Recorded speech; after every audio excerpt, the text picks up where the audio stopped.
But here's the deal, guys. I got a ton of information to get through tonight, and really just not enough time to do it. So we're just going to, like I said, just going to jump in and start to hit the ground running. So if you've been to some of my other workshops, you know kind of the rules. The idea is that I probably am not going to be that entertaining. I'm going to be pretty informative.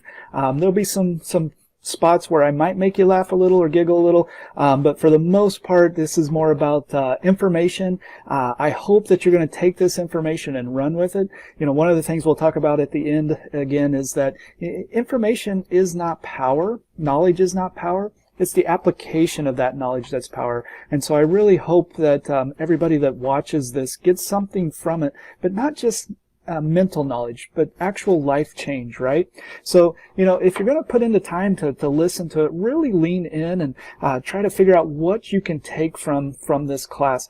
I've definitely learned through the years, sitting through hundreds and hundreds of hours of classes, that you get out of what you put into it, right? Like if you pay attention, you're going to get something. If you don't pay attention, it's going to be a waste of time, right?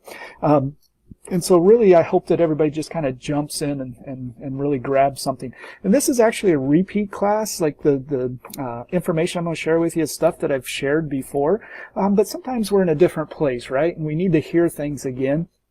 And so that's why I wanted to bring this class back. It's one of the favorite classes or most requested classes by patients. And so I think it's just some really important information to be able to get out to patients and the public really at large. And so if you think you've seen some of this before, you probably have, if you've been to other classes. But like I said, hang with me. I think you're probably going to grab something new. I usually don't know what I'm going to say, and who knows what words are going to come out of my mouth. And maybe tonight's words are different than the previous time's words. But there's probably a really good probability that that's going to be the case.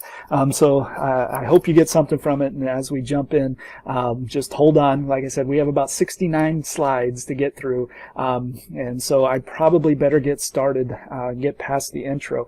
One of the quotes I always like to kind of think about or remind us of a lot of times in different workshops is that the quality of our answers, outcomes, and ultimately the quality of our life will be determined by the quality of questions we ask. And so tonight I'm going to have you guys asking yourselves a lot of questions. I'm going to set up the stage, but I want you guys to really think about some of these questions and really come up with the answers for yourself. That self-discovery process is so powerful, and so I hope you guys can join me in that process. So, you know, what is your objective? What are you trying to get from this class? Is it to lose weight? Is it to avoid disease? Is it to increase strength or speed or increase performance, increase capacity? You know, what is optimal health? What is capacity? What is function? You know, you can ask people what their blood pressure is or what their cholesterol is. You can ask them what their weight is. You know, we like to measure things around here, and I think it's great to be able to measure things. I'm a functional medicine practitioner. I like data. I like being able to measure something. And we have a saying in functional medicine, don't guess, just test, right? Like that's our mantra. But what measurements should you be using? You know, sometimes what's the first step towards better health? Is determining how you're going to measure that, and how do you measure optimal health. I like to measure function, like how are you moving, how are you performing different aspects of life, like digestion and respiration, like performing life activities. How many pull-ups can you do? These are really good measuring sticks. Or specific to this class, can I fit into the same pants as I could before, right? So what is your goal? Is it to have a healthy appearance? Is it to look good in a swimsuit? Great. Because here's the deal, guys. You need to be very specific about what you're trying to accomplish. You need to start with what's called a SMART goal. And then we will work our way to some really big questions in a couple of slides. But first, you know, let's start with a goal. So what is a SMART goal? Well, it's specific, it's measurable, which we'll talk more about as we go. It's attainable, which we'll also talk a lot about tonight, and it's realistic. Again, we're going to talk a lot about those three things. And then we have to put a time stamp on it, right? Or else we can procrastinate, right?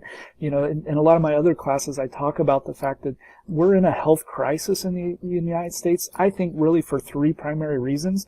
One of the reasons being that we have this very, very poor definition of health. And what we define as health is not really truly health. And also because we're really good at procrastinating, right? Like we can put things off to a point, and then eventually it catches up, right? So we need to have some time guidelines. What I want you to do as we move through this class is I want you to go ahead and stop right now and just write down this acronym SMART. And as we go through the class, I want you to start to think about what are going to be your specific goals and how are you going to measure it, and is it attainable, and is it relevant, is it motivating, right? And then, you know, how long is it going to take to accomplish it? And so at the end of the class, I hope you have a SMART goal in mind. However, before we begin you on this journey towards accomplishing this goal, there's still something that's even far more important that we need to actually address first. And again, this is sometimes I cannot answer for you. It's something that you have to spend the time really thinking through and processing, and that is your why. Why are you trying to accomplish it? Because here's the deal, guys. I'm not going to sugarcoat this for you. And plus, you know, sugarcoating stuff you're going to learn isn't that good for you anyway. But this is going to be one of the most difficult things that many of you have tried to accomplish. Making lifestyle shifts that stick are what we're going to be talking about tonight. And it takes time, it takes patience, and most of all, it takes perseverance, right? So you need to be crystal clear about your SMART goals, but more importantly, why you're trying to achieve it. You need that motivation. Does everybody understand that? That your goals may change, and your SMART goals will probably change as time goes as well.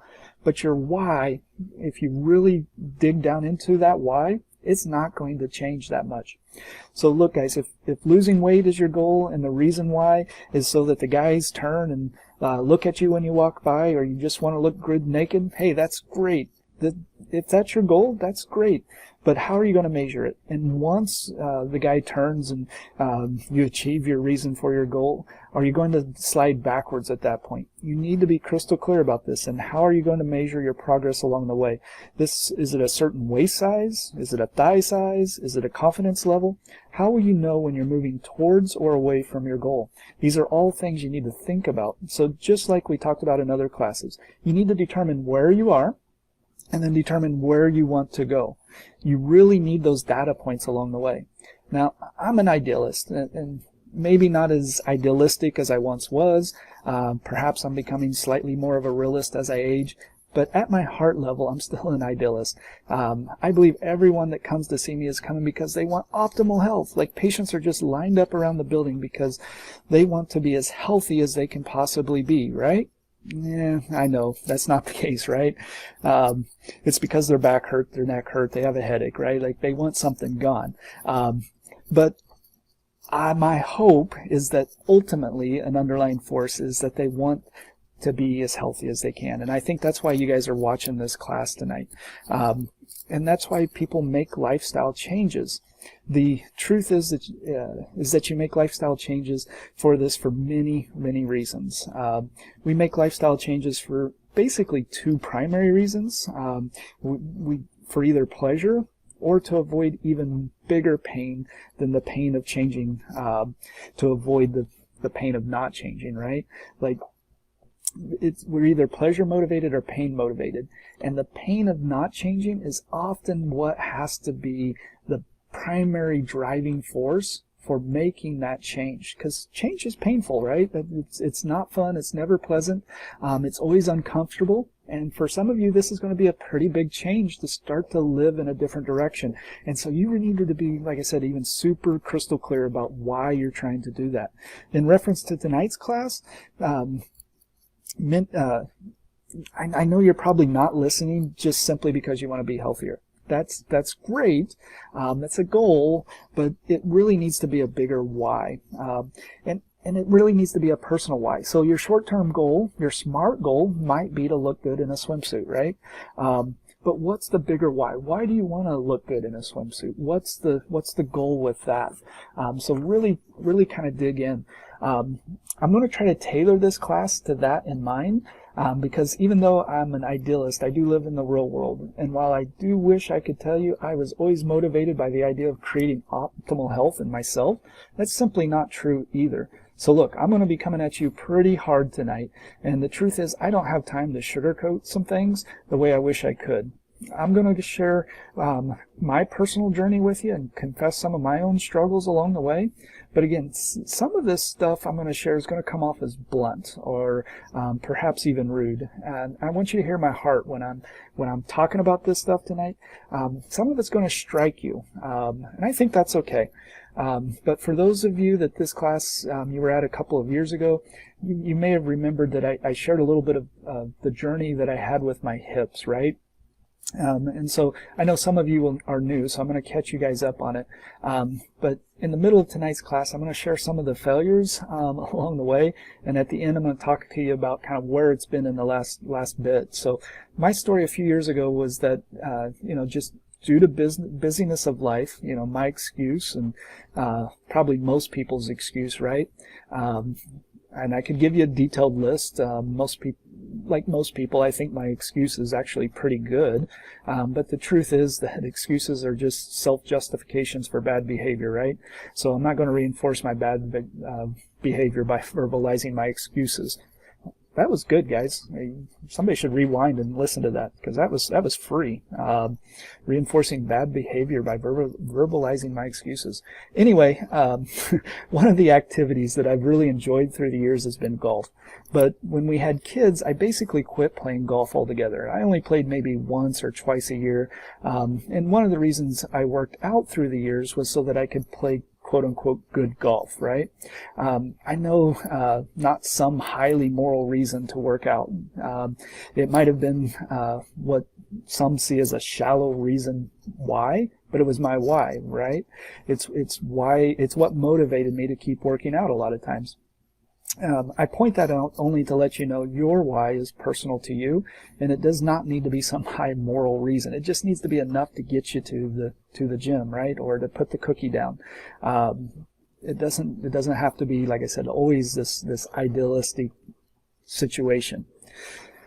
So when I started to lose my motivation for exercise and eating right and staying in some of my really good shape, things started to slip, right? And it just exercising for the sake of exercising wasn't a big enough motivation for me. Anyway, because I was not playing golf, I started to get very laxed, and like I said, in my conditioning, and staying in shape was no longer that priority. And so slowly over a period of 6 or 7 years, I got to a point where I was no longer exercising with regularity. And when I did finally play golf, my back and hips hurt so bad that I literally could not walk for a day after I played. And I spent half a day soaking in Epsom salt baths.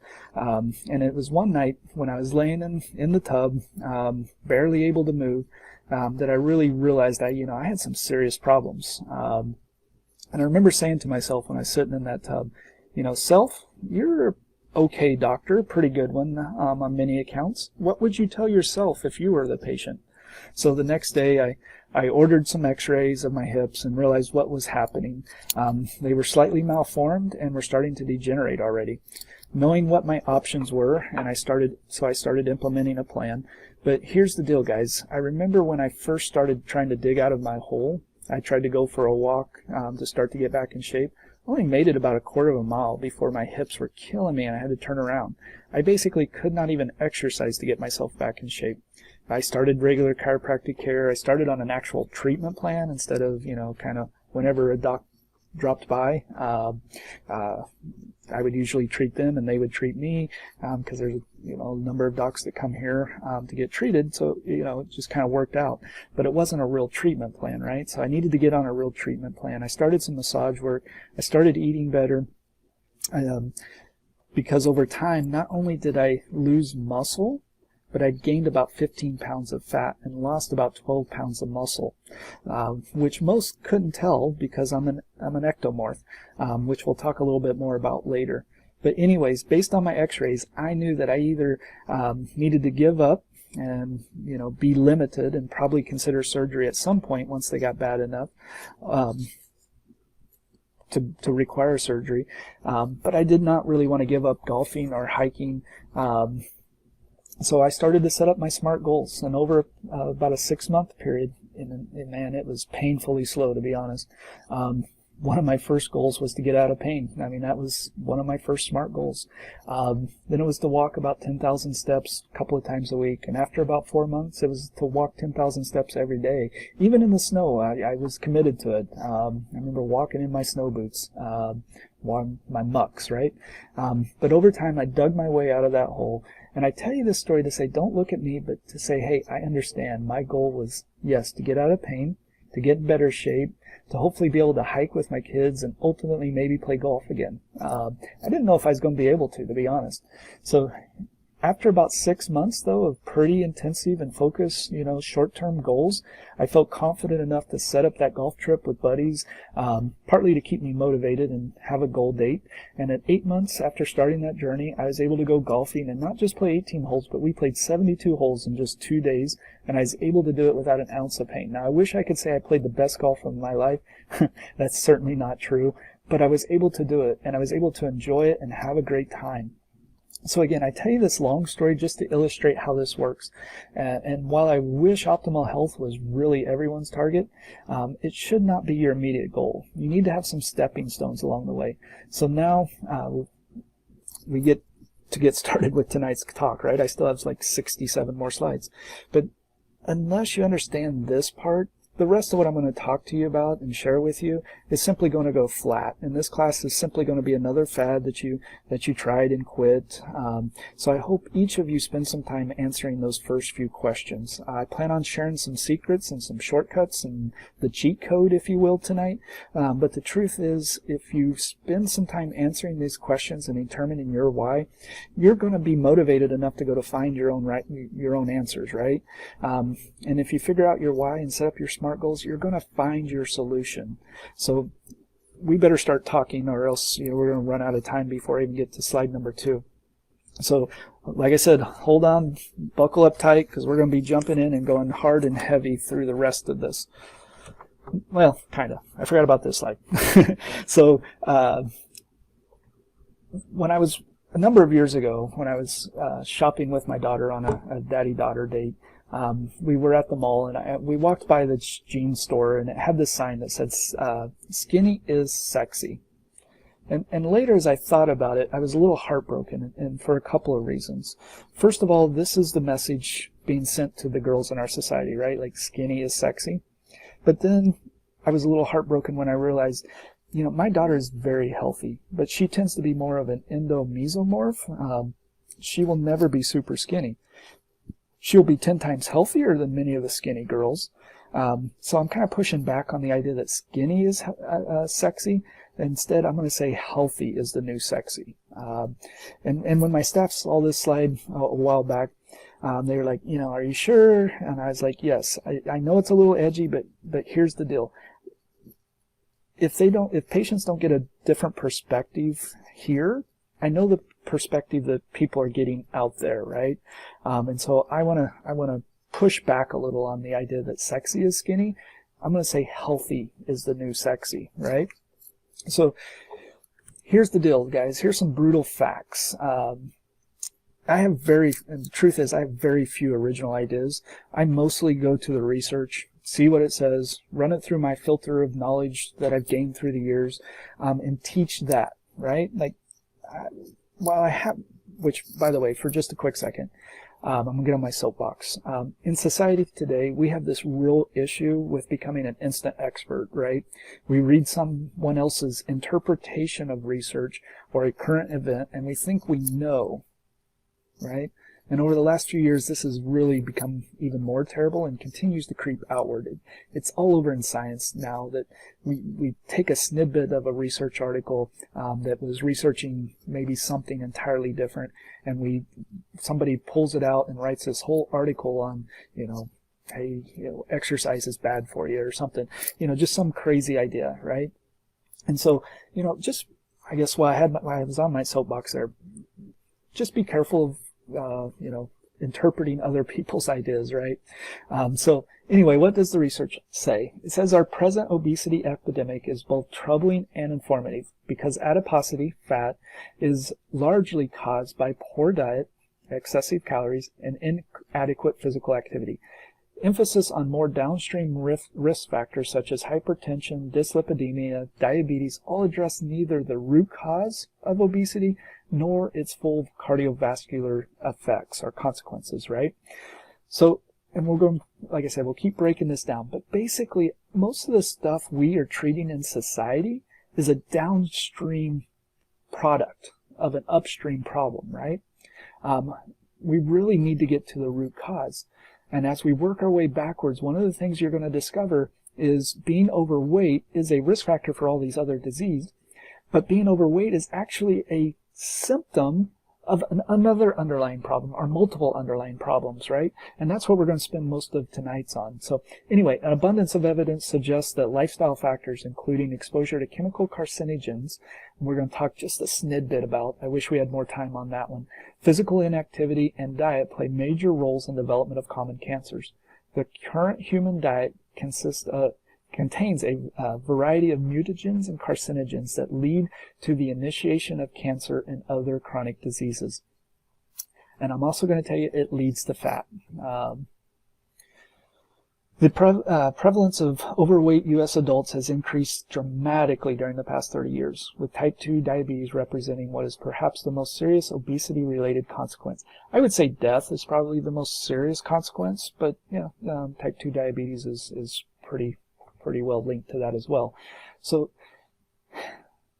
almost 90% of people with type 2 diabetes are overweight, right? So obesity is a downstream condition, or is actually a downstream condition as we're going to talk about, but it's what leads to further downstream problems such as heart disease, diabetes, cancers. I'm going to throw arthritis into this. Just think of my hips, right? These are symptoms, guys. These are not causes. And I've spent the last 16 years, 17 years, however long I've been in practice now, talking about asking the questions that we're going to, what are we going to treat? The symptom or the cause? And in fact, the whole series of classes that we've done over the last number of years is called Body Signals.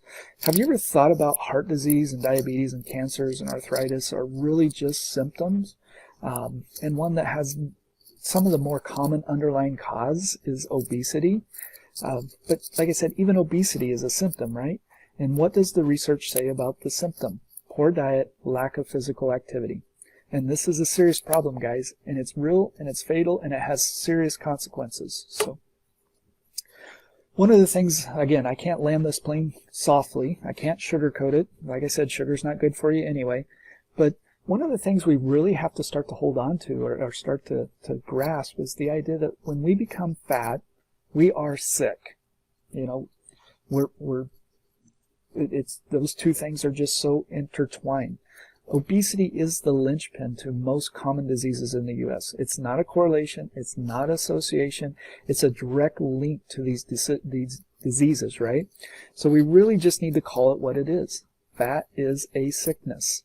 In other words, you're sick when you have heart disease, but you're actually sick long before it shows up. You're sick when you get fat. I'm sorry, guys. I had to cut like 60 minutes from this presentation, so there just simply is not enough time to land this plane softly. I just kind of have to crash it and then see what happens from there. But like I said, we really have to wrap our heads and our hearts around this issue if we're really going to change the course of health in our country and most importantly in your particular life. I hope you all understand that and are okay with some blunt stuff tonight. Because what we're doing, guys, it is not working. When you look at the statistics, we're not moving in a healthier direction. If we were, there may not be a reason for this class, but we've been moving and we are continuing to move, and we're moving at an accelerated rate, especially since the pandemic, in the wrong direction. In other words, what we're doing is just simply not working, and tonight we're going to talk about why that is. One of the first things that we have to understand is that fat is a symptom. It may be the cause of a number of conditions, but fat is also a symptom. Fat is like a headache. You can treat a headache, but not actually be addressing the cause of the headache, right? You know, I've never seen a headache that was a Tylenol deficiency. However, Tylenol can oftentimes knock out the headache, right? We can treat the symptom, but not really be treating the cause. You know, we really need to ask what caused the headache and how do we avoid doing that, right? So I hope you guys are kind of catching that. Like we've talked about in previous classes, you can treat pain without actually treating the cause of the problem. Unfortunately, that is what I see most often when people are talking about treating fat. Like we talked about earlier, if your goal is to turn heads when you walk by, you can simply, you know, surgically move fat from one area or one place and put it in another and get some great looks, right? Like, but that's not healthy. It's simply treating the symptom, not the cause of what's going on. And the same thing that always happens when most people go on some type of these diets, they just get fat again. Again, sorry, I don't have time to sugarcoat it. So if someone goes on one of these fad starvation diets, how many of you know that they will work to lose weight, you know, but it's not sustainable because in reality, they're never addressing the real cause of the problem. That's what I'm excited to share with you tonight. I hope everyone is grasping some of this important stuff, and fat may be the problem, but like I said, there's a deeper cause, and the deeper cause is this chronic hormone imbalance. So fat is a symptom. It's probably more accurately described as a sign of an underlying hormone imbalance. You may have heard me say health is simple. Eat right, think right, move right, and repeat, right? That's pretty much it. Well, fat is actually not simple. It's actually pretty complicated, and that's why everyone is so confused about it. But hopefully I can break it down enough tonight that you can leave a little less confused and focused, and if I'm super successful, you'll know enough of what changes to make so that you can jumpstart your process of recovery. So why is fat so complicated? Well, fat, which is adiposity, so when you see those words, they're basically meaning the same. We're not talking about weight loss tonight, and I'll address that shortly. We are actually talking about fat loss, and I hope everyone understands the difference. Weight loss is not the same as fat loss, which is why I think the scales are one of the worst assessment tools for determining healthy weight loss, and again, we'll address this later. Hormones and enzymes that regulate fat storage, but here's the deal. Fat storage also regulates hormones and enzymes. In other words, it becomes a very vicious cycle. Fat actually causes more fat. I always laugh kind of quietly to myself sometimes when I hear patients talk about this. Of course, I don't laugh out loud, but to myself, when someone says, you know, I'm fat because of my hormones, and I always laugh because I'm like, no duh, of course it's because of your hormones. That's what causes fat. The problem is when most people are saying and what they're actually thinking is that it absolves them of responsibility for regaining that hormone balance. How many understand that you can regain your hormone balance? And to a large degree, you can. Now, there's some situations, but for a large degree, you can regain that balance. And that's what we're going to be diving into, is how are you going to regain this hormone balance? Because fat is a hormone problem, and really, it's a hormone imbalance. It's a lifestyle problem, okay? So fat is in this constant state of fluctuation, and every cell in our body is in this constant state of fat fluctuation. We like to think of fat as a savings account, like we store it up, and to a degree that is true, but the truth is that cells are constantly fluctuating based on the hormone signals that we are sending and receiving. And so fat should really kind of probably be more thought of as like your wallet. Stuff is constantly coming in and stuff is constantly going out, right? The trouble is that we get stuck in these constant fat storage cycles based on the hormones in our body. So what causes these chronic hormone imbalances that lock people into fat storage mode instead of being a generous spender of their fat? And we're going to talk about how to overcome some of these toxic situations that most people spend their entire lives trying to address, but they're often addressing it with the wrong tools or the wrong advice. So I hope you're ready to learn the rules of the game. How many of you know that you are far better and more likely to succeed at any sport or challenge or even the game of life if you know the rules, right? Unfortunately, so many people don't understand the basic rules, and what they've been told is oftentimes wrong, so it's not their fault. But the other thing is oftentimes we get lost in the details, and we have no foundation to build from. And so I hope I can build some of that foundation and set some of these rules up for you. So this perfect hormone storm basically comes down to kind of these four things. We have toxic deficient food choices. We have energy imbalance because we live a sedentary lifestyle and we eat excessive calories. Throw in some chronic social stress or just chronic stress, right? Maybe throw in a little bit of some lack of sleep and some chronic exhaustion. Maybe throw in a few others, but these are the big ones, and these are the ones we're going to address tonight.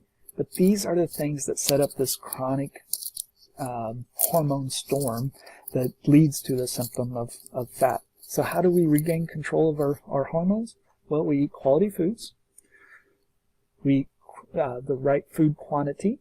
We follow food rhythms. We have certain activity levels. We spend time in good social situations, and we develop good sleep patterns. That's all you got to do. Those 6 things, right? That's how you regain your hormones. Pretty simple, right? As many of you know, it's not quite that simple. So we're going to start to break down some of the lies that people have been told. And we're going to talk about, like I said, rebuilding this foundation and getting rid of some of the old information so we can put some new information back into the equation, right? So the 5 dieting lies we're gonna talk about is weight problems run in my family. Just eat less, you'll lose weight. I'll just work it off at the gym. Calories are calories, and sleep has nothing to do with it. So lie number 1, weight problems run in my family. Do you all remember a number of years ago when they said that they'd found the fat gene? Right? So my background's recombinant DNA research. I love, back then we were going to solve all of humanity's problems by solving the human genome. And what we eventually, soon started discovering is that there's not nearly enough genes in the human genome to explain all the diseases, right?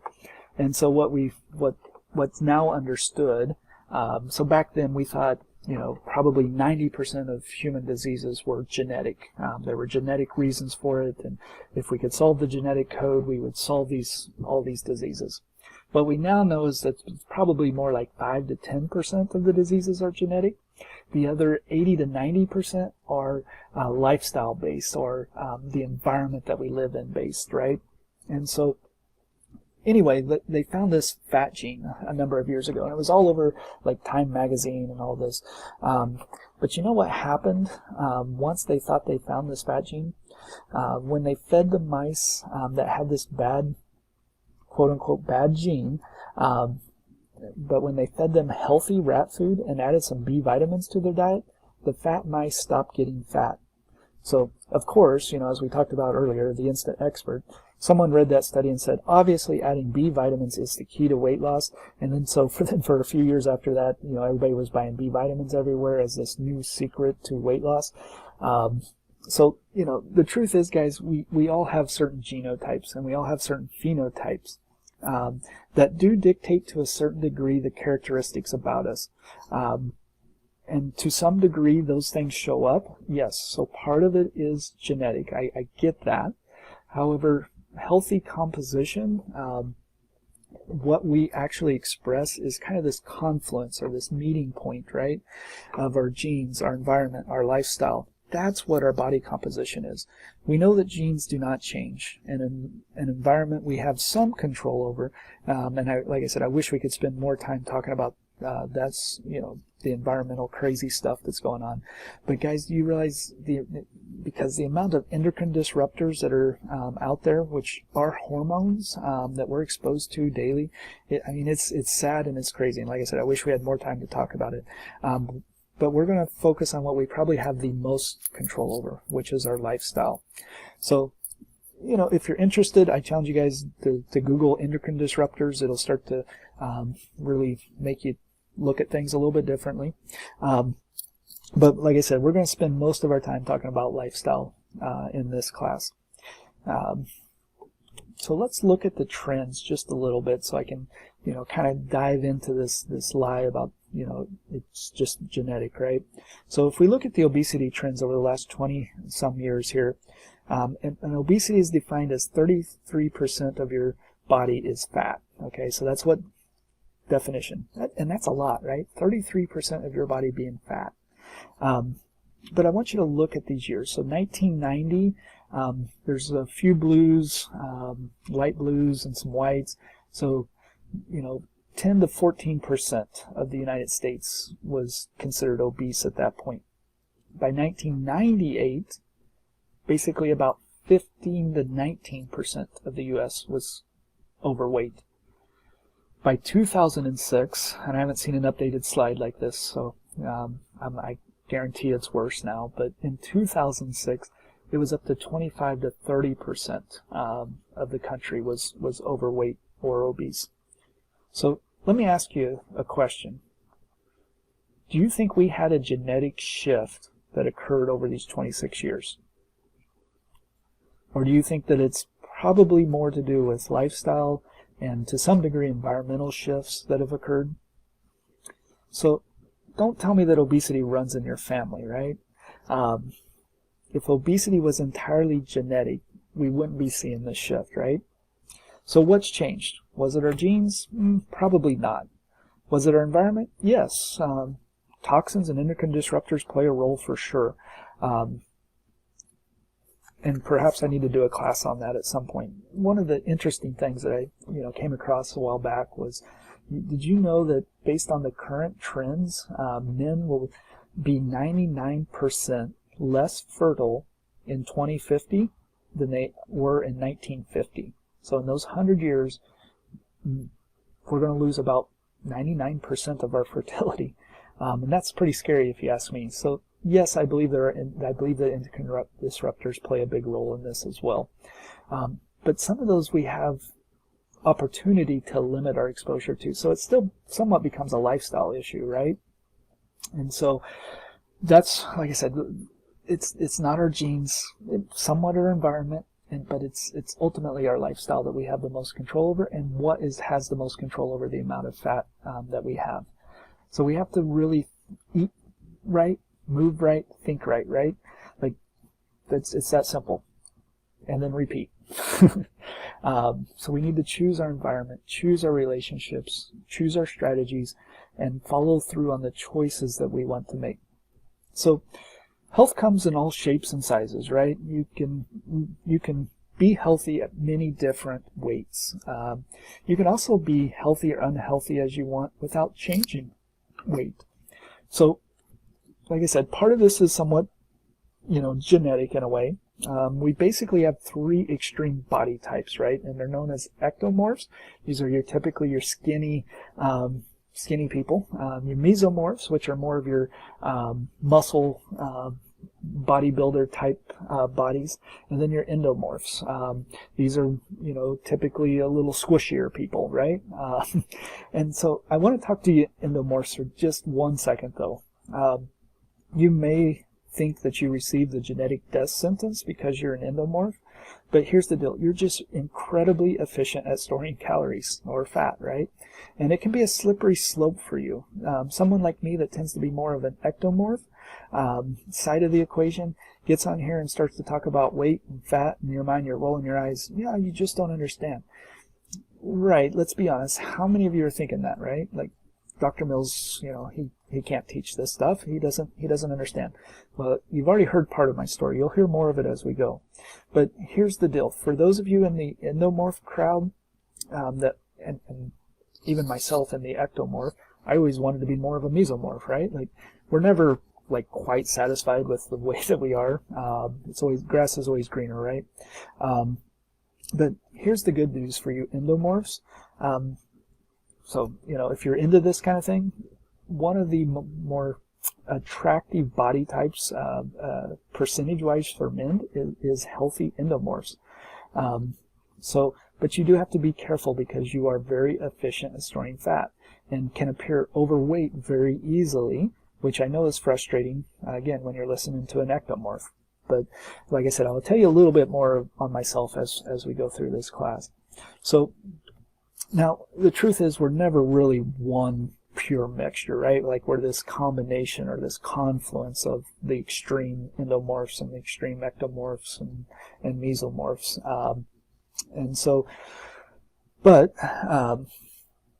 We're like I said, just kind of this mixture. But it is somewhat set by our genetics. And I will argue that it does shift a little bit as, you know, especially as we go, you know, females go through menopause. They tend to shift more towards a meso-endomorph as more of the general body style that they're becoming. But this, you know, like I said, we'll talk a little bit more about that as we go. If you think back to my story, I said I'm an ectomorph, right? And so if you were paying attention to the math at the beginning of this presentation, you might have noticed something. So what I want you to do is just real quickly write down that I gained 15 pounds, but I'd lost 12 when I was at my lowest, unhealthiest point. So I'd gained 15 pounds of muscle, or fat, excuse me, I wish muscle. I'd gained 15 pounds of fat, but I'd lost 12 pounds of muscle. So what do you think the scales told me? Yeah, that I'd only gained 3 pounds. And if you were only looking at my weight, you would say, man, you're doing pretty good. You've only gained 3 pounds in about 10 years. But in reality, I was 27 pounds less healthy than I was before. But the scales had only changed 3 pounds. So this is one of those things that sometimes happens with women, especially during menopause. Their hormones all change, and they start making more testosterone, but their metabolism slows down a little bit as well. So they tend to get a little heavier and a little fatter. And then at some point they try to lose weight, but the scales will not budge because as they increase metabolism, they actually increase muscle. So they get frustrated because they're working so hard to lose the weight, but the scales just don't budge. But a lot of time they're like, hey, I feel so much better, my clothes are fitting better, but I'm not losing any weight. And they get frustrated. But the truth is that they have lost weight. They've lost 10 pounds of muscle and replaced it with, or 10 pounds of fat, and they've replaced it with 10 pounds of muscle. So they're actually 20 pounds healthier, but the scales did not budge. This is one of the reasons that I say that the scales can be one of the most damaging aspects of a healthy lifestyle, especially when you're trying to make progress. Another issue that is so detrimental is that I see in females is this idea of their ideal body weight, right? So they have this number in their head of something like when they were young. You know, when I was 18, I weighed 120 pounds, but after kids, hormone changes, right? Breastfeeding, more hormone changes, and then maybe menopause, even more hormone changes. They try to lose weight, but they can't quite get to where they feel like their goal should be, and they feel defeated or they feel frustrated. But here's the deal. Their phenotype has changed slightly. And they have a new set point, and their new set point might be 130, and they try, but they can't break through that 130 point. Because the more they try, the more muscle they keep adding. And so then they start this starvation diet, right? Because they just want to get those last 10 pounds, which causes even more hormone dysregulation, which causes them to chew up all that good muscle that they've been gaining. And the weight does finally change, but at the same time, their metabolism slows even further, and their body becomes even more calorie efficient. Stores extra calories constantly because their body is preparing for a famine, right? They think they're being starved to death. And so eventually when they do decide to eat, because, you know, they have to, right, at some point, they end up blowing up and becoming even more fat because they train their body for those bad times. And so if you're a yo-yo dieter and you've seen this, this is what's been happening.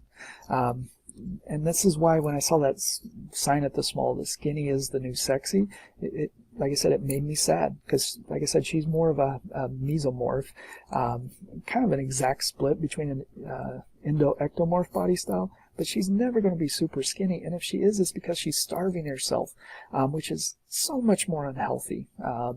So I think it's important that we start to catch this tonight. You know, set an attainable goal, set a realistic goal, set a goal that is right for where you are with your genetics and where you are with, you know, maybe your hormone regulation at this point. So I hope you caught that at the beginning of the class. That's why we called it 15 pounds healthier in 15 weeks, not lose 15 pounds in 15 weeks. Those are two very different things, right? So what is healthy?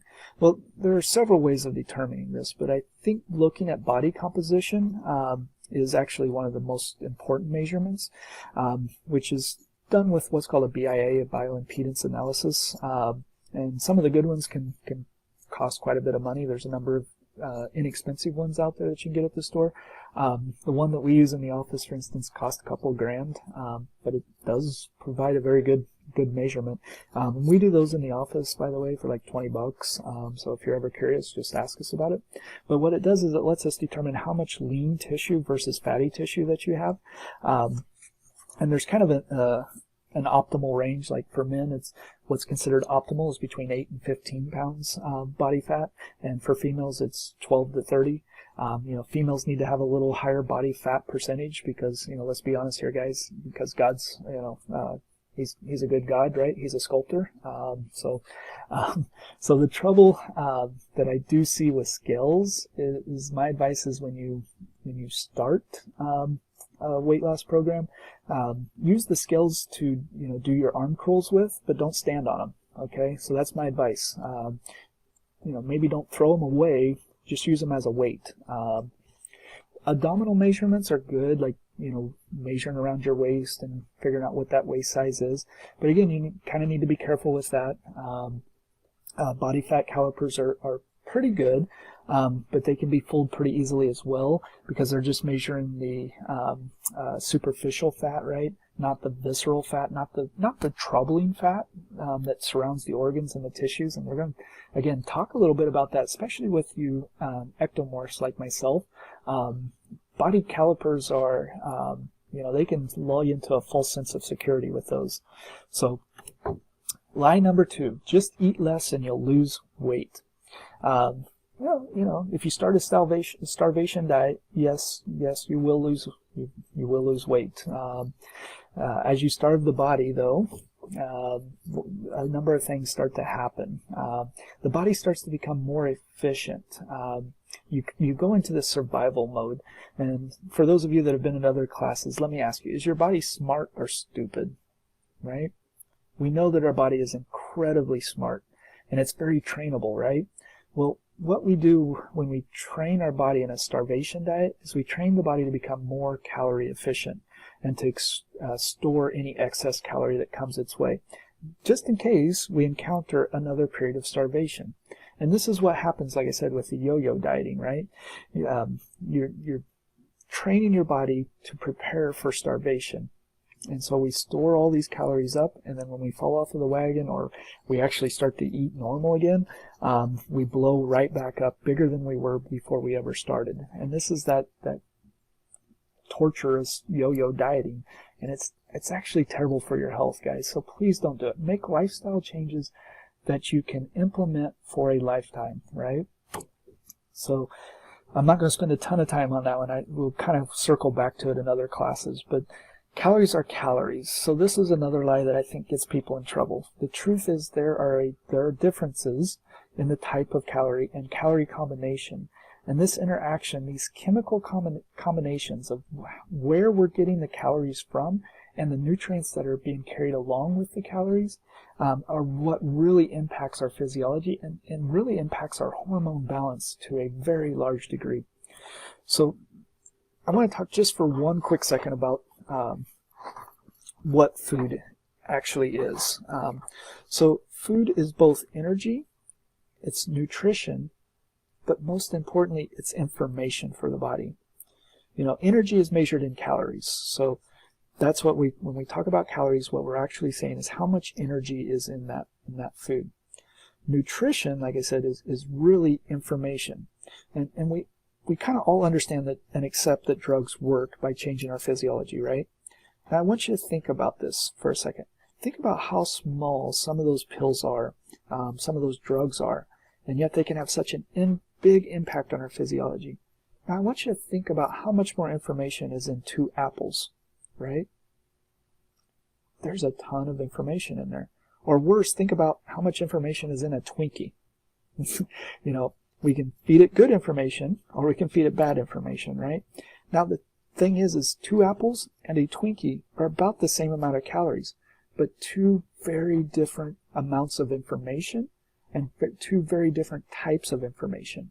So even though the calories are pretty equal, the information that it's sending to the body is completely different. This idea that calories are calories leads to making toxic food choices and toxic signals that make you fat. So toxic choices send toxic signals that make you fat. Healthy choices make healthy bodies. So I hope you're catching that. So what you may know is that, you know, you may not know this, I can see you through the computer screen, so I know if you're shaking your head or not. I hope you're catching that if you're going to give the body bad information, the body's going to give you bad outcomes. If you eat Twinkies versus an apple, you're going to get a completely different outcome from those 2 things, even though they have the same number of calories. The trouble is a lot of times we don't know what is healthy and we don't know what unhealthy choices are. And it's not really our fault, right? We were just never taught, and what we were taught is intentionally and you know, borderline criminally wrong, if you ask me. And I don't have time to dive into why all this is allowed to occur. That would take, you know, a couple of weeks to unpack. But unfortunately, there's some big business that you know, has kind of built this system for us, right? So when I was in school, we were taught the 4 main food groups. Nowadays, it's the food pyramid, right? I like to call it the diabetes pyramid, because if you want diabetes, eat this way. But the base of it being starches and breads. Then up above that is our fruits, and the same number of vegetables as fruits, right? Which is, you know, not a good idea. And then above that we have our dairy and our meats. Like we need dairy to be healthy. That's a whole nother thing. And then we throw in some sweets on top, right? So if we didn't get diabetes from all the grains that we were eating down below and the amount of fruit that is recommended, throw in some dairy, we'll top you off with some sugar just to make sure we get that full effect for you, right?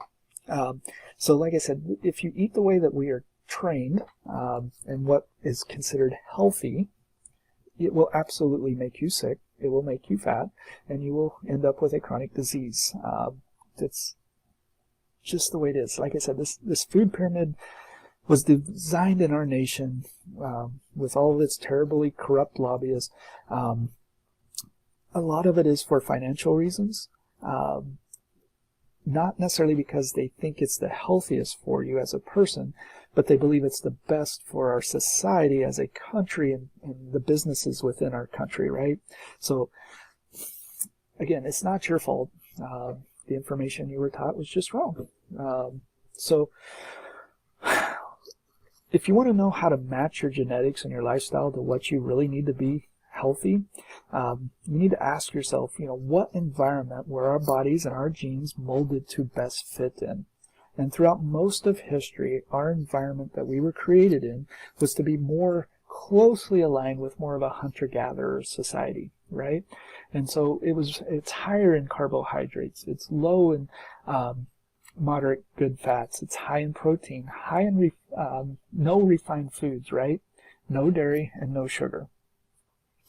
When we look at industrialized modern human, the obese person that's eating the way that they are taught to eat, It is high in refined carbohydrates. It's low in fat. It's low in protein. And when it is protein, it's grain-fed. It's sugar, you know, because everything in moderation, you need to have some sugar, right? It's filled with toxins, and it's loaded with toxic stress. And so if you want to get fat and overweight, eat this way. I can't sugarcoat it, right? So when we make toxic, deficient, unbalanced choices, we get hormone dysregulation. It's not a math equation of a calorie equals a calorie, right?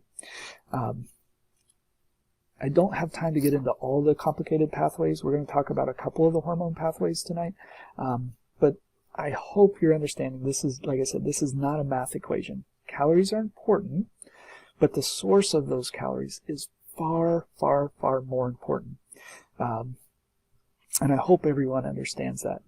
Calorie choices matter, and toxic choices kill.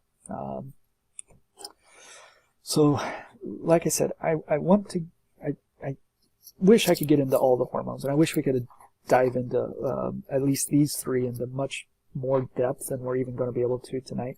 But I want to talk a little bit about how insulin, glucagon, and cortisol, these three main hormones of fat storage, start to interact, and why some of the things that we're doing causes this hormonal storm. So, and so I hope we get through some of this. But whenever we talk about hormones, one of the first hormones we need to talk about is insulin.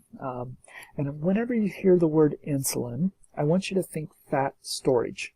That's basically what insulin tells the body. Granted, it tells a lot of other stuff, and like I said, I'm cheating a lot to try to summarize here. But at the end of the day, insulin and fat storage are the same. So I want everyone to say it at home with me. Insulin is fat storage hormone. I didn't hear anybody. Insulin is fat storage hormone. Elevated insulin locks you into fat storage mode. So what causes elevated insulin? Well, it's our food choices. Primarily it's sugar and refined carbohydrates. These are our fast carbs, our junk food, our processed foods, right? Dairy also causes higher insulin levels. Energy imbalance, when we eat too much and we move too little. This is what drives insulin upward. And we can throw in probably stress into this one as well. And we'll talk more about cortisol later.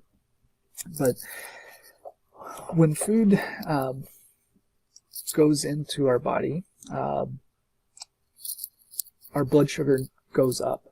Our body's response to increasing blood sugar is to increase insulin. And insulin goes to the cells, especially muscle cells, and says, pull blood sugar in. We have plenty of sugar. We need it for energy. Now, the problem a lot of times, though, with the sedentary lifestyle is if we don't need it for energy, the body has no way to burn that sugar up. And so what it does is it turns it into fat because it needs to lower our blood sugar, right? And so as the insulin goes up, and especially if we're not moving and we have this elevated blood sugar, then our body thinks that we ate something healthy. So let's say we eat a cookie, and that cookie is loaded with sugar, right? And so as soon as we eat it, just like eating pure glucose here, our sugar level spikes up really quickly. And our body assumes that we didn't just eat a handful of sugar. It assumes that we ate something healthy, and therefore the sugar spike is going to continue to spike over a prolonged period. And so the body detects this rate of release of glucose into the body, and it releases insulin at a rate to match it. Now the assumption is that, like I said, that this is going to take place over a long duration, and so the body dumps a lot of insulin. The trouble is that our body was not trained to eat sugar, right? And so the sugar hits us and goes away. It doesn't stick with us for a very prolonged period of time at all. But the insulin does. And so we end up in this situation where we have a high insulin, but then low blood sugar again. And so then the body releases cortisol. And so cortisol comes in, and it increases our blood sugar again. But now we still have all this other insulin, and our cells are saying, hey, I have insulin, but you didn't have any sugar for me. And so eventually your body starts to learn to stop listening to the insulin. And basically that's what type 2 diabetes is we've gone through this roller coaster of high glucose, or high blood sugar, high insulin, then low blood sugar, low insulin, or high insulin. So when we look at foods, like I said, it's not just that a calorie is a calorie, right? There's a lot of other information that come along with it. And some of the healthier foods have lower blood sugar or glycemic index, right?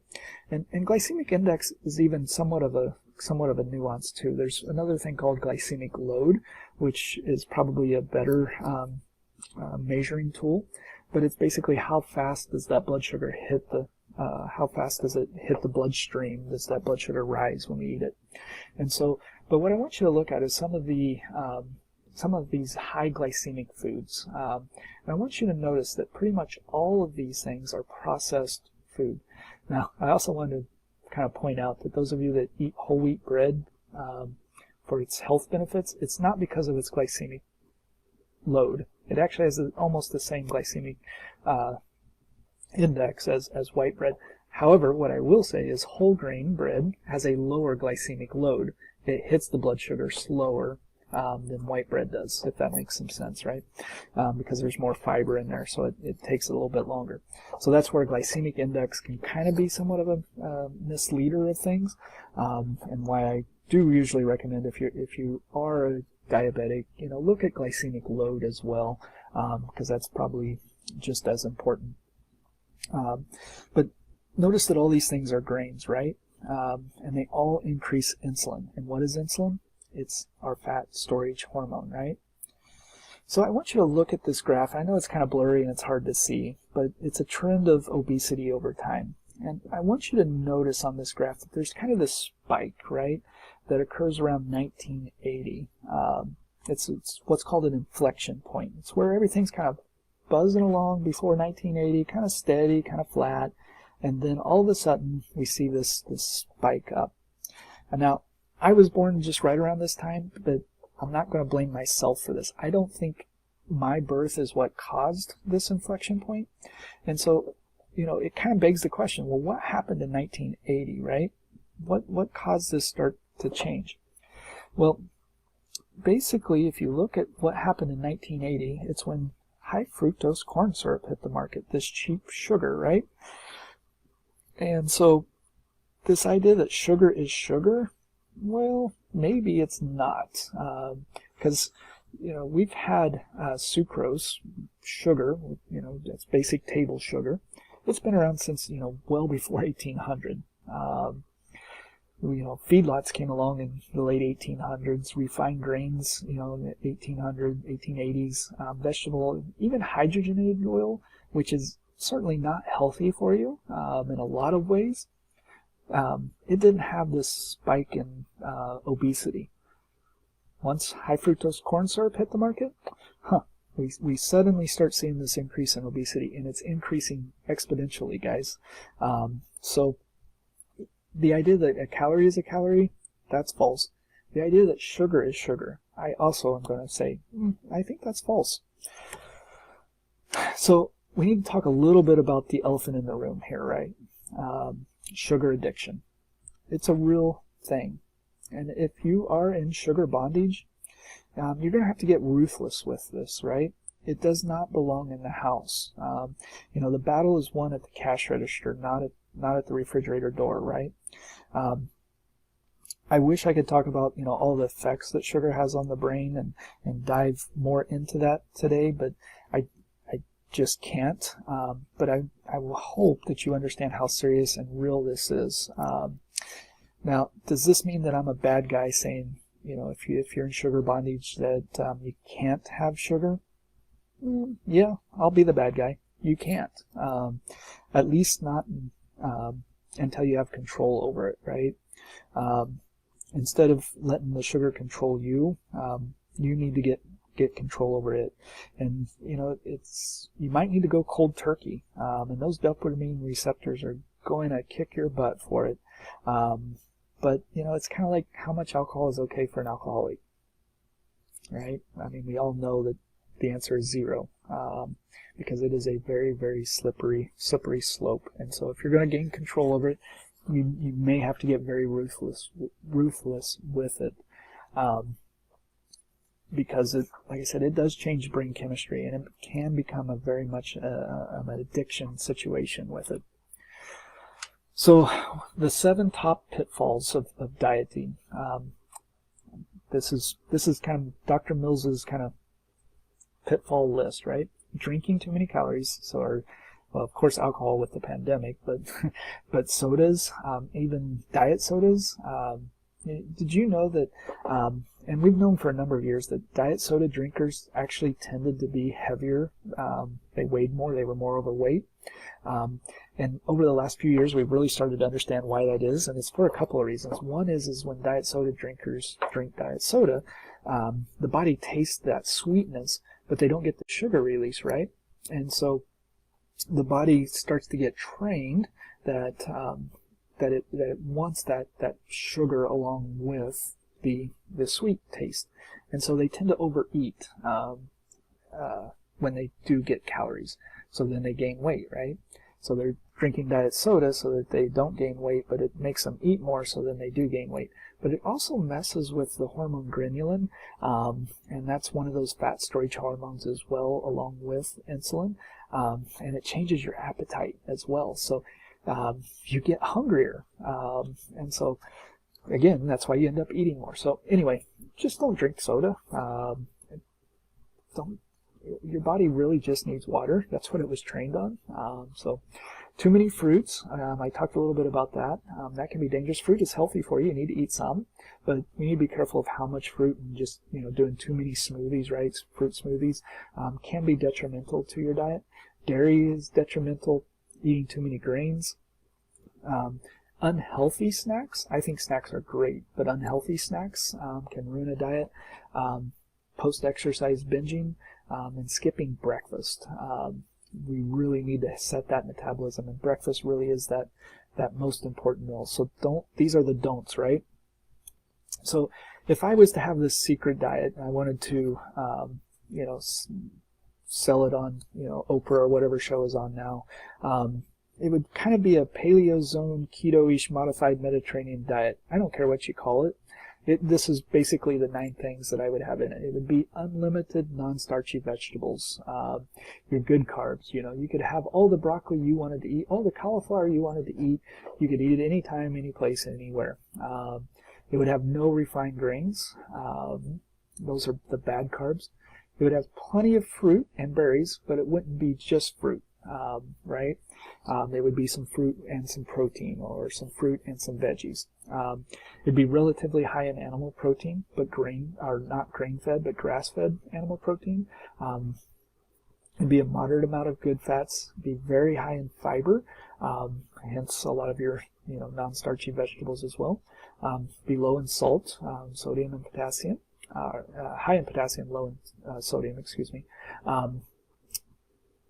It would be more alkaline to offset osteoporosis, and it would be rich in colors, all the phytochemicals. Each of those colors, what I want you guys to represent, the deeper the color of a fruit or a vegetable, the more phytochemicals that it has. So, the deeper white of cauliflower, that's got a lot of phytochemicals, a lot of information. Remember, food is not just calories, it's information, right? And so we need some of those micro or chemicals, those phytonutrients. So what does it look like when you make a plate? I want you to ask, where's the plants, where's the fat, where's the protein, right? So this is a healthy omelet, some guac and some eggs, a little bit of sushi, some steak, vegetables. There's your good fats and your avocados again. Like, this is doable, right? Like, this looks good, especially right around supper time for me here. These are healthy things. This is not a starvation diet, right? This is what we should be eating.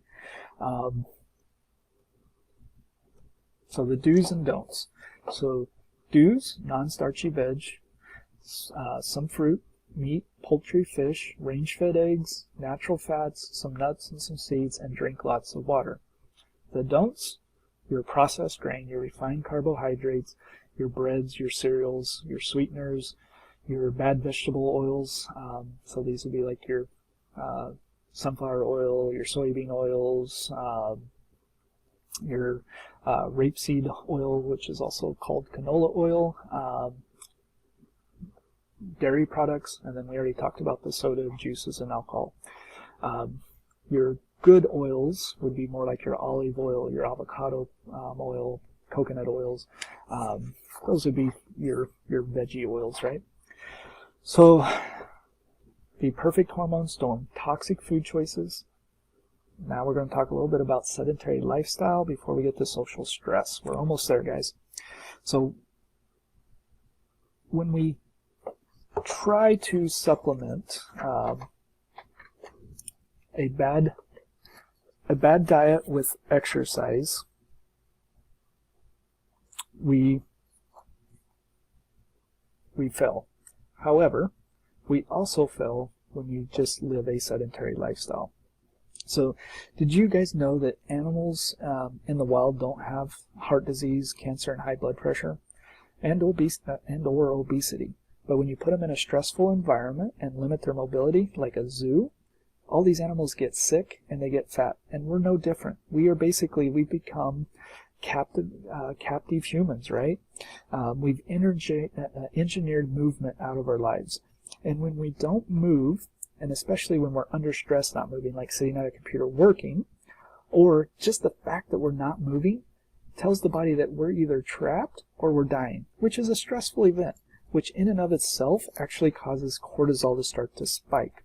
And you've probably heard that sitting is the new smoking, because it's more closely linked with death than smoking actually is. I'm not saying you should go smoke, I'm just saying you should not sit so much. So when cortisol plus the sugary foods that we eat to try to get our energy, our body starts shutting down. And so we start to grab for more sugar, right? But we don't need the extra energy because we're not moving.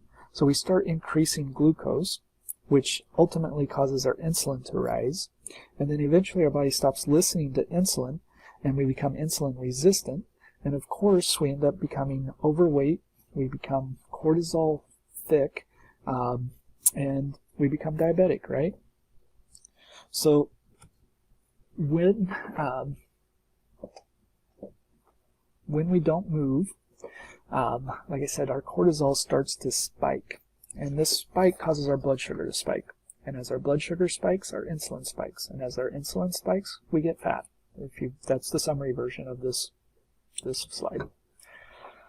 So, like I alluded to this just a second ago, but the idea that we'll just work it off at the gym, trying to supplement a poor lifestyle with exercise, you just end up needing, the lie is that you just need to exercise more.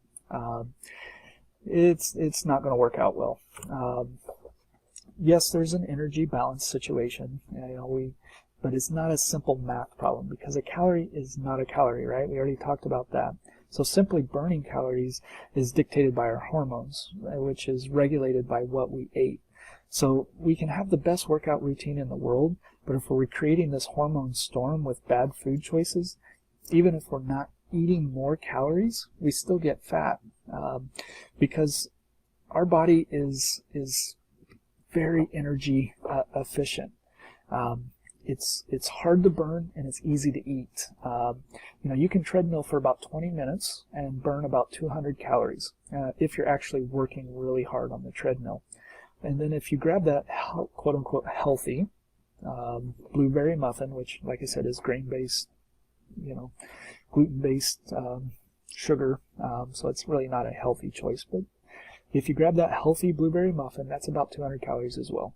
So you just ruined or busted that math equation, right? That you were so proud of, burning 20 calories on the treadmill. And you just want to throw your hands up and give up, right? Yes, you must exercise, but you can't exercise your way out of a bad diet. Exercise can help with cortisol regulation and ultimately with insulin and is required to get everything back on track.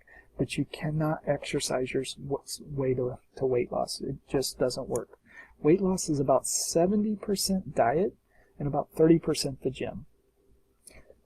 So why is exercise so important? Because because it's what resets the hormone regulation, right? It helps with the cortisol. If you really want to activate that cortisol re-regulation, you need to exercise, but only on the days that you eat. But you need to exercise with exertion. You really need to get a sweat going. And when you do, it activates inside of the cell what's called cyclic AMP. It's an enzyme, and it's what tells the body to burn sugar, burn fat, build muscle. And so going for a walk is great. It's good exercise. You will burn some calories. It's great mental, but it doesn't really activate that cyclic AMP. And that's where a more intense exercise needs to come in to be able to activate that, to kick that body into that hormone balance that we're looking for, where we're burning our fat, not storing our fat, right? And so the last thing we're going to talk a little bit about is social stress. And the past few years has been, plenty of social stress on us, with everything that's gone on with COVID and just, the political situation, just all of that. So, stress definitely plays a role. One of the things I heard after lockdown is we came out of lockdown with either hunks, the chunks, or the drunks, right? So that's the social stress of things. So thoughts are things, and they have real physiological effects. One of the interesting studies done a few years ago is they had a group of cleaners, home cleaners, and they divided them into two groups. And one group, they told them, cleaning houses is terrible exercise. You really don't burn any calories when you do this. And in fact, it's probably one of the more unhealthier things that you can do. The other group, they told, hey, exercise or cleaning houses is great. You burn all these extra calories. It's good for your health, and you're doing awesome with it. Well, what was interesting is they kind of watched these two groups, and after about a year's time, the group that they told that cleaning was not good exercise, they gained about 5 pounds. The group that they told cleaning was a good exercise, they'd lost about 5 pounds, just because of that mental attitude. So thoughts are things, right? That was the only thing that changed in that study. Was the simple belief that they were burning calories actually allowed them to burn calories. I just find that, like I said, so fascinating. The brain is just so powerful. And so here in a couple of minutes, we're going to talk a little bit more about my story and this whole thought of thoughts being, can make you fat, right? So do we have smart bodies or stupid bodies, right? We have extremely smart bodies. So when we're under stress, our body's response is to increase cortisol. Cortisol makes us believe that we're under famine. So famine is a stressful event for the body, right? And so what do we need to do if we're potentially facing a famine? This is how cortisol use was, in a lot of ways, was how our bodies were designed around cortisol. Is that if we were afraid that a war was coming or that calorie restriction was coming, we would release cortisol, chronic cortisol. And what it does is it makes us, like I said, it makes us believe that we're in famine. So we eat like crazy and we store all we can. You've probably heard of stress gut, right? Or belly fat. It's what's called visceral fat. And what it does is it puts pressure. When we have excessive cortisol, it puts pressure on our kidneys because of the visceral fat. Our blood pressure goes up. Our arteries start tearing. Our smart bodies raise cholesterol to plug the holes. And then an immune response, inflammation hits. And it forms mast cells and foam cells. And they start to form clots, coupled with the atherosclerosis of the hardening of the arteries. We end up with a heart attack and a stroke, and it's the #1 killer in the U.S. You guys kind of get in this pathway. Where did it start? Cortisol, chronic stress, overweight, overeating, a visceral fat, which is the problem with, like I said, the skin calipers, especially with ectomorphs, because, the skin calipers may not change that much, but they're storing fat around their organs, which is harder to measure, which is why I recommend, like I said, BIA measurements. And so, here in a moment, I'm going to tell you a little bit more of my story, but you're going to find out that kind of hit me to a T. And so, thoughts are things, and thoughts have a big impact on our health, and they have a big impact on cortisol, ultimately insulin. So yes. So line number 6, as we start to wind things down here, I skip a couple of slides. Sleep's got nothing to do with it. Sleep deprivation, this is big, guys. So I need you to, I know we're wrapping up here, but hang with me for a minute. I want to just take a little bit of time with this. So what used to happen when it would get dark is you'd go to bed, right? Like back in the old days before we had lights. We may have visited around the fire for a while, but eventually we went to bed. Or perhaps read by candle. But if you've ever tried to read by candle, you'll know you quickly fall asleep. It's just too much. But now we have lights, and it's completely messed up our pineal gland, which is what regulates a lot of the hormones in our body. So think about kind of the way that we were designed, is that during the long days of summer and fall, our bodies were designed to store fat as calories, because that's when we had exposure to calories, right? And so it hormonally told us to, like I said, store during this long period of when food was abundant. And then in the winter would hit, and all that food that we'd stored up as fat, we would use during that time, right? That extra storage. But because we've messed up our sleep cycles so much, it's messed up the hormones and put our bodies into this unnatural state of constant summer, basically. And we're constantly in this fat accumulation phase. And so what happens is, because of this unnatural lighting, our leptins go down, so our appetite goes up. Our adrenaline goes up, so our appetite goes up. Our cortisol gets all whacked out because we're working way too many hours. So we end up with carb cravings, and then we end up with insulin excess, and we end up with fat storage, all because we stayed up too late. You've heard me a lot of times in other classes say it's not only that we're under more stress in today's society that we have so many of these chronic health issues, it's because we're under more unnatural stress. And unnatural lighting is one of these unnatural stresses. So what are some of the best practices? Use circadian rhythms as your guide. When it gets dark, get ready to go to bed. Try to sleep about 8 to 9 hours. It needs to be dark, quiet, and comfortable. Go on an e-fast, so turn the electronics off. At the very, very least, please use blue light blockers. And then just create a household culture of going to bed together at the same time. And so, I know the takeaway that some of you guys have just kind of heard me say is from tonight's class is that I need to eat more. Well, yes, probably, but you need to eat more of the right stuff. Now you're telling me you need to sleep more. Yeah, probably. And if we go to bed together, we get to have probably more sex, right? Maybe. So I'm guessing most of the guys are saying, yeah, I like this plan. I can do it at this point. So as we start to wrap up, I hope you got something from this. I hope you pick at least 3 things that you're going to try to implement. And start with your why, set your SMART goals, and then just start simply working the plan.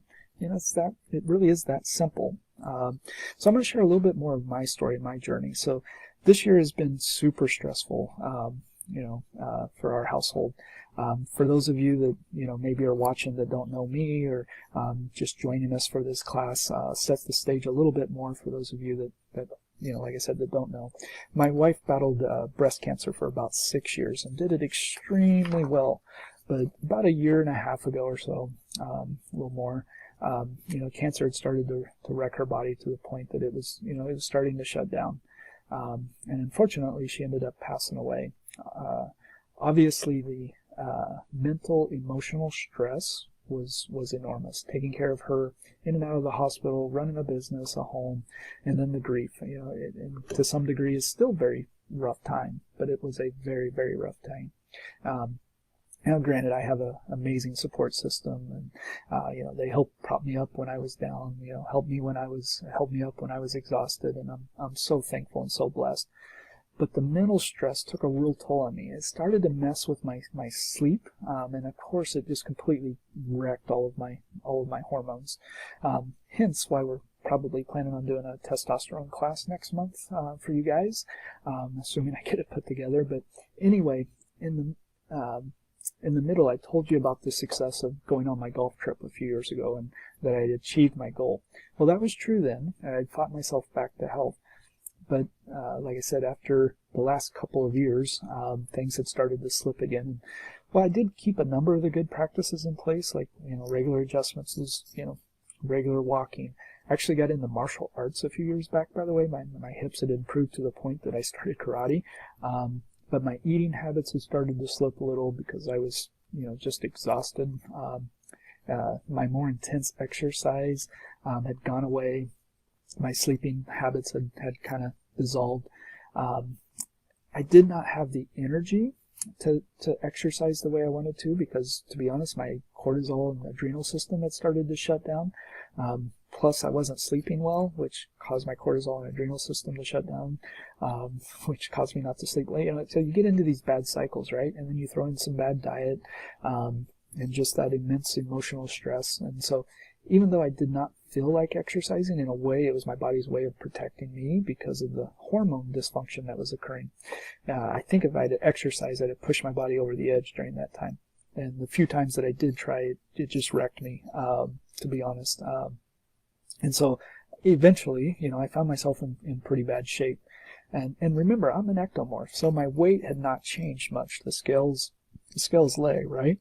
But my belly had enlarged, my pants didn't fit, my blood pressure was elevated, my testosterone was probably near zero. I didn't bother testing. I knew it was low, but I wish I would have because it would have helped for next month's class. Anyway, I knew I was slipping. So, I started a new game plan. I knew what the issues were. I knew how to regain balance, but I also knew it took time. So I've been on that journey to regain my hormone balance, to reset my energy, to get it back. And it has been so slow and so frustrating. But once again, I know I'm getting really close to my goal again. And I tell you the rest of that story, not to tell you to look at me. I tell you that because, some of you have made commitments to your goals before.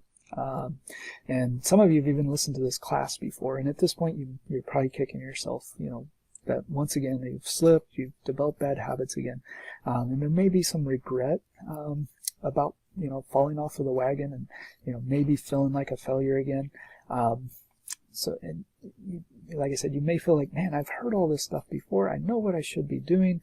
But, hey guys, look at me. I teach this stuff and I still slip. So here's the deal. It's about progression. It's not about perfection. If you're still breathing, it's not too late to start. And it doesn't matter your age. It doesn't matter where you're starting from. It simply matters that you start. So I really hope, like I said, that each of you got something from it. Some of you needed to grab 5 or 6 things. Some of you only needed one thing. But I hope you were able to get it. Now, for my journey, one of the things that I kind of used to jumpstart my progress was I did a couple of detoxes. And so if any of you are looking for a simple jumpstart thing, this may be a simple option for you. Some of you really need more in-depth plan. And that's part of what I do as a functional medicine practitioner as well, as I look at the data, come up with a specific plan that would benefit you and lay out a timeline that is appropriate. I think that's sometimes where we get ahead of ourselves a little bit. We want instant results, and it takes time, guys. It's just a step by step. But as long as you're making steps, it doesn't matter how long it takes to get there, as long as you're getting there. If you're not doing anything, and you're going backwards, because you're never staying the same. That's one of the things I teach in all of my other classes. You're either moving forward or you're moving backwards. You're not really ever staying the same. Some of the other things I would remind you, if you want to do a BIA, let us know. Here's the thing. I'm in this with you. I'll help you however I can. Just send us an email, call us, text us. Let us know your next appointment if there's something we can do that you're looking for that we can do to help. And if you got something from the class, share that with us. We always like to know, what you're working on. So maybe you don't need anything from me, and that's great. You got everything under control and you're doing okay. But tell me, what you're working on. I like to know those things. So anyway, I want to thank you guys for your time. I know it's been a lot, but I know it's too important to cut down. So I thank you for sticking with me and sharing your time with me. Good night and God bless.